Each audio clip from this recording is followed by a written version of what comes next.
Viewers, welcome to eagle media works.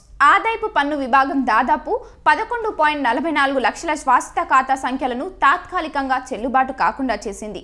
నకిలీ ధృవపత్రాలతో పొందారని అనుమానం ఉన్నవి, ఒకే వ్యక్తి ఒకటి కంటే ఎక్కువ పాన్ కార్డులు కలిగి ఉన్నారని గుర్తించినవి వీటిలో ఉన్నాయి. తమ పాన్ కార్డ్ చెల్లుబాటులో ఉందో లేదో తెలుసుకునే వీలును ఐటీ విభాగం కల్పించింది. ఇందుకు ఆదాయపు పన్ను విభాగం ఈ ఫైలింగ్ వెబ్సైట్లోకి వెళ్ళి పరిశీలించుకోవచ్చు.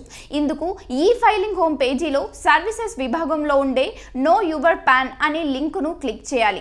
అక్కడ సూచించిన మేర పేరు, పుట్టిన తేదీ, పాన్తో అనుసంధానమైన మొబైల్ నెంబర్ వంటి వివరాలు ఇవ్వాలి. ఆ తర్వాత మీ మొబైల్ నెంబర్కు వచ్చే రహస్య సంఖ్యను నమోదు చేయాలి. అప్పుడు మీ పాన్ కార్డ్ చెల్లుబాటులో ఉందో లేదో తెలుస్తుంది. ఒకవేళ ఒకటి కంటే ఎక్కువ పాన్ కార్డులు ఉంటే వెబ్సైట్ అదనపు సమాచారాన్ని కోరుతుంది. ఆ వివరాలను పొందుపరచాల్సి ఉంటుంది. సో ఈ వీడియో మీకు నచ్చినట్లయితే లైక్ చేయండి, షేర్ చేయండి, కామెంట్ చేయండి అండ్ సబ్స్క్రైబ్ చేసుకోండి. Thanks for watching. Like and subscribe Eagle Media Works.